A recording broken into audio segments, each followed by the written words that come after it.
Alright, so today we are doing an anchor chart on dividing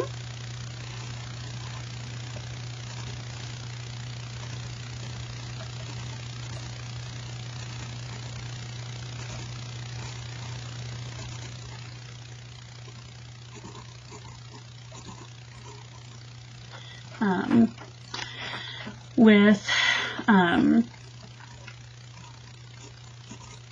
and then just for the drama of it, let's do larger, written, largely, larger, dividing with larger numbers. Okay. Dividing with larger numbers. Okay.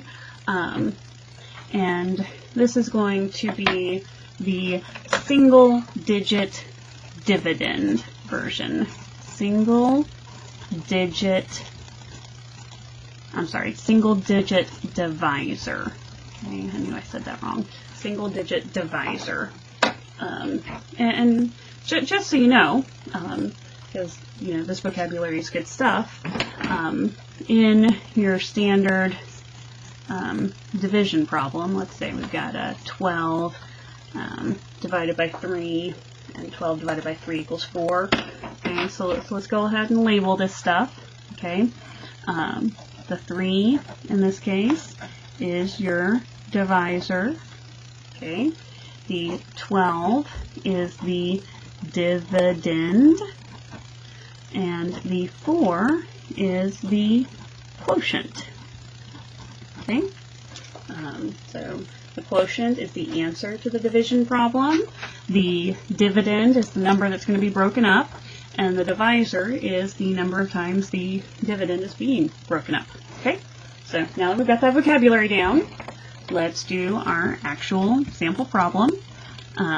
We are going to do 1,962 divided by 3. 1,962 divided by 3. Okay. And just like with the multiplication, we're going to do some steps, but we're going to do little bullet points because there's enough numbers here. Okay. We are going to start at the leftmost place of the dividend.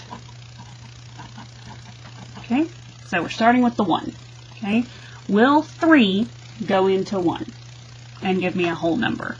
Okay, so I'm just going to ask, can the divisor go in? Okay, the answer here is no. So so we're going to keep going to the right. Okay, so what do I mean by that? I mean that now we're going to look at 19. Will 3 go into 19? Well, I mean, it won't go into 19 evenly. There's nothing 3 times, there isn't something that times 3, a whole number times 3 that's going to give you 19. But 3 times 6 is 18, and that's pretty close. Okay, so I write that 6 right above the 19. I mean, I know it's a 1,900, but we were using just this part of the number right here, and so my answer goes right up here. And then I'm going to follow this process where I multiply. Okay, 6 times 3. What's 6 times 3? It's 18. Okay. I subtract. Okay. So 19 minus 18. 19 minus 18 is 1. Okay. I drop the next place.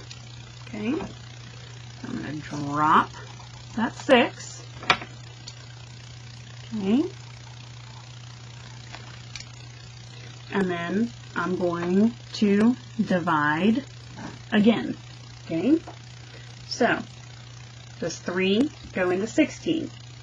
Okay. Again, There's no whole number that multiplied by 3 will give you 16, but 3 times 5 is pretty close, right? 3 times 5 is 15, okay? And I'm going to do the same process again. Multiply 5 times 3. 5 times 3 is 15. Multiply, subtract. 16 minus 15 is 1. Drop.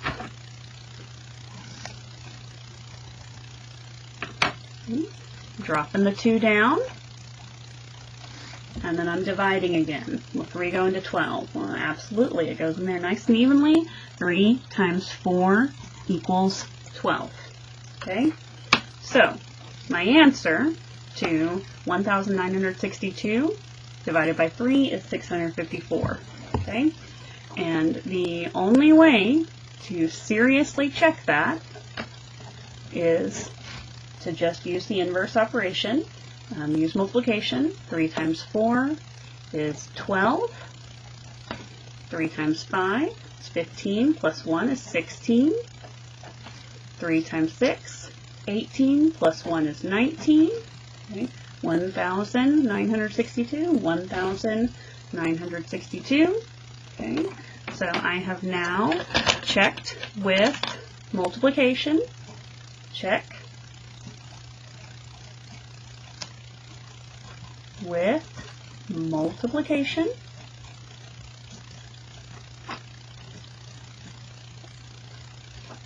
Okay, because I think it's pretty obvious that this process has a lot of places where you could get confused. So you really want to check with multiplication, and once you've done that, you have successfully divided with larger numbers with a single digit divisor. Okay, so there you go.